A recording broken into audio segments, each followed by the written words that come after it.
Black ಹೋಲ್ನ ಹತ್ರ ನೀವಿದ್ರೆ ಅಲ್ಲಿ time ತುಂಬ ಸ್ಲೋ ಆಗಿ ಪಾಸ್ ಆಗುತ್ತೆ. ಈ ಕಾನ್ಸೆಪ್ಟ್ನ ಆಕ್ಚುಲಿ ಇಂಟರ್ಸ್ಟೆಲ್ಲರ್ ಮೂವಿಯಲ್ಲಿ ಕೂಡ ತೋರಿಸಿದ್ದಾರೆ. ಅದರಲ್ಲಿರೋ ಮೇನ್ ಕ್ಯಾರೆಕ್ಟರ್ ಬ್ಲ್ಯಾಕ್ ಹೋಲ್ನ ಸಮೀಪ ಇರೋ ಒಂದು ಪ್ಲಾನೆಟ್ ಮೇಲೆ ಇಳಿತಾನೆ.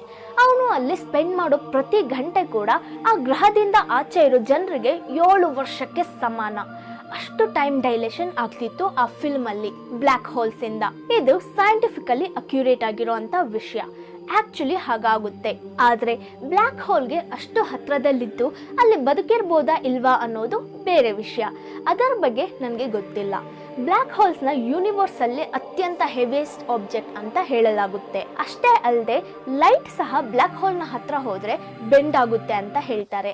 ಇದನ್ನ ಬರೀ ಥಿಯೋರಿಟಿಕಲ್ ಅಂತಾನೆ ಅನ್ಕೊಂಡಿದ್ರು.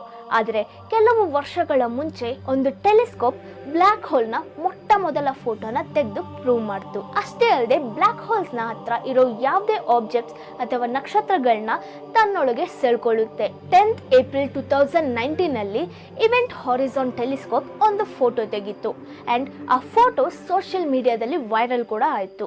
ಯಾಕಂದ್ರೆ ಅದು ಬ್ಲ್ಯಾಕ್ ಹೋಲ್ ನ ಮೊದಲ ರೆಂಡರ್ಡ್ ವಿಜುವಲ್ ಇಮೇಜ್ ಆಗಿತ್ತು.